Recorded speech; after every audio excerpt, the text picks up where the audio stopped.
आज की वीडियो है टाइफाइड बुखार के बारे में। मैंने एक वीडियो डाली थी जिसमें मैंने टाइफाइड का उपाय बताया था।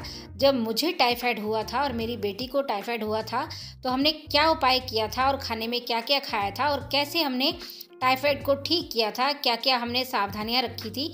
तो वही सब मैंने वीडियो में भी बताया था।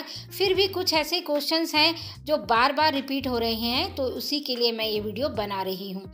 तो ये प्रश्न बहुत आ रहा है कि इस उपाय को कब तक करना है। देखिए, टाइफाइड का जो बुखार होता है वो एक दो दिन में तो जाता नहीं है, काफ़ी लंबे पीरियड तक चलता है टाइफाइड का बुखार। और जैसे ही आपको लगे 2-3 दिन हो गए हैं बुखार चढ़ते हुए और बुखार हमारा नहीं जा रहा है, तो तुरंत ही आपको चेकअप करवाना चाहिए।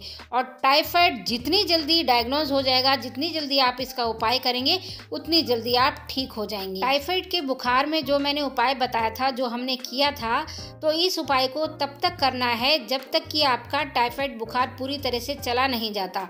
हाँ, जब बुखार आना बंद हो जाए तो उसके बाद भी आपको 15 दिन इस उपाय को रेगुलर करना है। क्योंकि हमारे बड़े बुजुर्ग कहते हैं, अगर टाइफाइड बुखार का दाना अगर शरीर में रह जाए तो टाइफाइड बुखार बार बार रिपीट होता है। मेरी सासू माँ, जो कि काफ़ी बुजुर्ग हैं, अब 90 साल की हो चुकी हैं, तो वो तो जिनके टाइफाइड होता था उनको देखकर ही बता देती थी कि इनके टाइफाइड है। धूप में उनको बिठाती थी, कहती थी कि कपड़े उतार दीजिए, और कपड़े उतारने के बाद वो देखती थी और यहाँ तक ये बता देती थी कि अब जो टाइफाइड बुखार है इनके शरीर के कौन से हिस्से में है। जैसे सर से नीचे उतरता है जब बुखार टाइफाइड, तो वो बता देती थी कि अब कहाँ पर है। और कहती थी टाइफाइड का जो बुखार है वो पैरों तक अगर आ गया है तो पैरों के बाद वो बिल्कुल शरीर से निकल जाना चाहिए। और टाइफाइड अगर दोबारा से रिपीट हो गया, जैसे पैरों तक टाइफाइड पहुंच गया और उसके बाद वो रिपीट हो गया, तो वो बहुत ही खतरनाक होता है। टाइफाइड जो बुखार होता है वो लिवर के लिए बहुत ही नुकसानदायक होता है कि सबसे पहले ये लिवर पर अटैक करता है। लिवर बहुत कमज़ोर हो जाता है, भूख बहुत कम लगती है। तो जिसको भी टाइफाइड हो तो वो पहले से ही सचेत हो जाए। अब दूसरा क्वेश्चन आया है कि जिस पानी में अंजीर भिगोई है उसको पीना है या फेंकना है। देखिए, रात भर जब आपने अंजीर भिगोई, कांच के गिलास में आपने भिगोना है, तो अंजीर आपने भिगोई तो उसको जो पानी है वो तो बहुत ही फायदेमंद हुआ ना, उसको फेंकना क्यों है? तो पानी को फेंकना नहीं है, पहले आपने अंजीर खानी है, उसके बाद पानी पीना है। तो मैंने बताया है कि चटनी की तरह सिलबट्टे पर पीस कर आपने खाना है। कुछ लोगों का कमेंट आया कि इसको हम ऐसे ही खा सकते हैं, तो हाँ, ऐसे भी खा सकते हैं आप। अब तीसरा जो क्वेश्चन आ रहा है वो आ रहा है, क्या मुनक्का भी भिगोना है?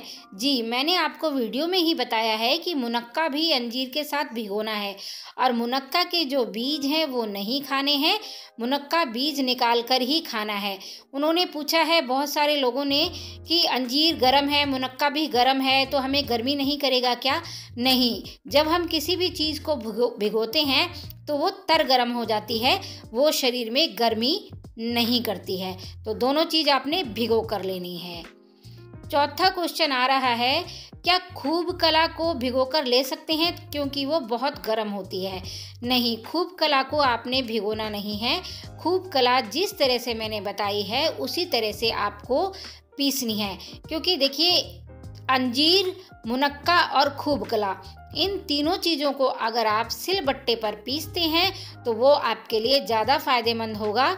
जिनको भी टाइफाइड बुखार है तो सिलबट्टा खरीद लीजिए, ज़्यादा महंगा तो नहीं आता है, सिलबट्टे पर ज़्यादा कारगर है अगर पीस कर खाते हैं तो। अब पांचवा प्रश्न आ रहा है, क्या अंजीर शुगर वाले ले सकते हैं? देखिए, शुगर वालों के लिए अंजीर मना है, फिर भी आप डॉक्टर से पूछकर इसका उपाय अगर करना चाहें तो कर सकते हैं। क्योंकि कुछ चीज़ें ऐसी होती हैं जिनको खाने से शुगर लेवल नहीं बढ़ता है। तो एक बार डॉक्टर से आप पूछ लीजिए कि वो अंजीर खा सकते हैं या नहीं, जो शुगर के पेशेंट हैं। तो एक प्रश्न ये भी आ रहा है, क्या प्रेगनेंसी में इस उपाय को कर सकते हैं? देखिए, प्रेगनेंसी में इस उपाय को अगर आपने करना है तो आप अपने नज़दीकी अच्छे किसी वैद्य से सलाह लेकर ही कीजिए। क्योंकि प्रेगनेंसी में बहुत सारी ऐसी चीज़ें होती हैं जिसके लिए हम नहीं बता सकते हैं। तो जो भी प्रेग्नेंट हैं वो पहले वैद्य जी से सलाह लें, फिर इस उपाय को करें। अब सातवां जो प्रश्न है वो है, दिन में कितनी बार इस उपाय को करना है? और एक बार बनाकर रख के हम 2 बार कर सकते हैं क्या इसको? जैसे रात को जो भिगोया है तो उसे सुबह पीस के शाम को भी इस्तेमाल कर लें? नहीं, ऐसा नहीं करना है। जिनको बहुत ज़्यादा बुखार चढ़ रहा है और बहुत ज़्यादा परेशान है तो वो 2 बार कर सकते हैं इसको, और धीरे धीरे जैसे बुखार कम हो जाए तो दिन में 1 बार कर सकते हैं। रात को भिगोया उसे सुबह खाना है, और सुबह भिगोया हुआ आपको रात को लेना है खाना खाने के 2 घंटे बाद। अब 8वां क्वेश्चन है, अगर दिन में 2 बार लें तो 1 बार बनाकर रख सकते हैं या नहीं, और रात को कब लें? ये मैंने वैसे तो अभी बता ही दिया है, फिर भी एक बार और बता देती हूँ कि रात को जो भिगोया है वो सुबह खाली पेट आपने लेना है, और जो रात को खाना है तो उसको आपने सुबह भिगोना है। तो 7-8 घंटे से ज़्यादा अंजीर और मुनक्का भीगे हुए नहीं होने चाहिए। अब अगला क्वेश्चन है जो आ रहा है, बाकी 2 चीज़ें और हैं, उनका क्या करें? राई और सरसों। देखिए, राई और सरसों मैंने इसलिए दिखाई है ताकि आप फ़र्क महसूस कर सकें कि खूब कला कैसी होती है।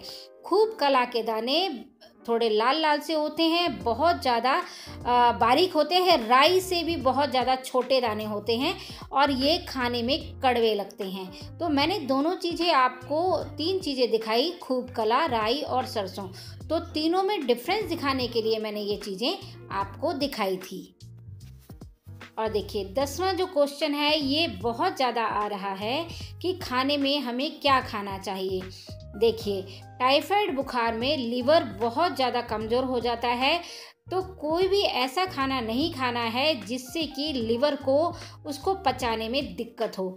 यहाँ तक कि आपको टाइफाइड बुखार में रोटी छोड़ देनी है, क्योंकि हमने भी वैद्य जी की सलाह पर रोटी छोड़ दी थी। उन्होंने बोला था इस टाइम लीवर इतना वीक है कि उसको रोटी पचाने में बहुत दिक्कत होगी, रोटी हजम नहीं होगी। तो हमें ऐसा खाना खाना चाहिए जिससे हमारा जो लीवर है आसानी से उसे पचा सके। और मूंग की दाल का जो पानी है वो मैंने बताया है कि मूंग की दाल का पानी, मूंग की दाल को, हरी जो छिलके वाली मूंग की दाल है उसको उबाल लेना है और उसका पानी रख लेना है, और उसमें हींग और जीरे का तड़का लगाना है, और इस पानी को आपने दिन में कई बार पीना है। एक बार काफ़ी सारा बनाकर रख लीजिए और आप इसको दिन में कई बार पीजिए, तो ये बहुत ही फ़ायदेमंद है टाइफाइड बुखार में। और वेजिटेबल सूप लीजिए, और जितना हो सके हल्का खाना खाइए। सीजनल जो फ्रूट्स हैं वो खा सकते हैं, बस रोटी वगैरह नहीं खाना है। और रात में जैसे दाल वगैरह नहीं लेनी है, दाल खिचड़ी ले सकते हैं, खिचड़ी वो भी बिल्कुल पतली करके, गाढ़ी वाली खिचड़ी नहीं खानी है। दलिया खाना है, वो भी हींग जीरे का तड़का लगाकर बिल्कुल पतला पतला दलिया है वो खाना है आपने। तो मेरी इन बातों से आप समझ गए होंगे कि हमें कैसा खाना खाना है। बिल्कुल हल्का, जो फटाफट डाइजेस्ट हो जाए, ऐसा खाना है।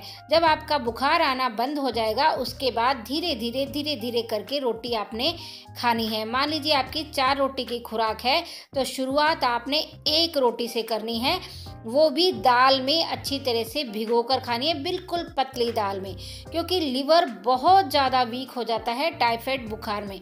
तो आपने ध्यान रखना है, क्योंकि टाइफाइड बुखार के बाद बिल्कुल एकदम से भूख लगनी बंद हो जाती है, क्योंकि सीधा ये लिवर को अटैक करता है जो टाइफाइड बुखार है। तो अपना ध्यान रखिएगा। देखिए बहुत सारे क्वेश्चन थे, इसलिए मुझे वीडियो बनानी पड़ी, क्योंकि बार बार ये क्वेश्चंस रिपीट हो रहे थे। ये जो उपाय हमें पता लगा था, रामदेव जी ने अपनी एक वीडियो में बताया था, फिर हमने पतंजलि के जो वैद्य हैं उनको घर पर बुलाया और उनसे सारा हमने डिस्कस किया कि क्या क्या खाना है, कैसे लेना है, तो उन्होंने हमें ये सब बताया था। तो और भी कोई क्वेश्चन हो तो कर सकते हैं, वैसे ज़्यादातर जवाब मैंने दे दिए हैं। वीडियो देखने के लिए आपका बहुत बहुत धन्यवाद। मिलते हैं अगली वीडियो में।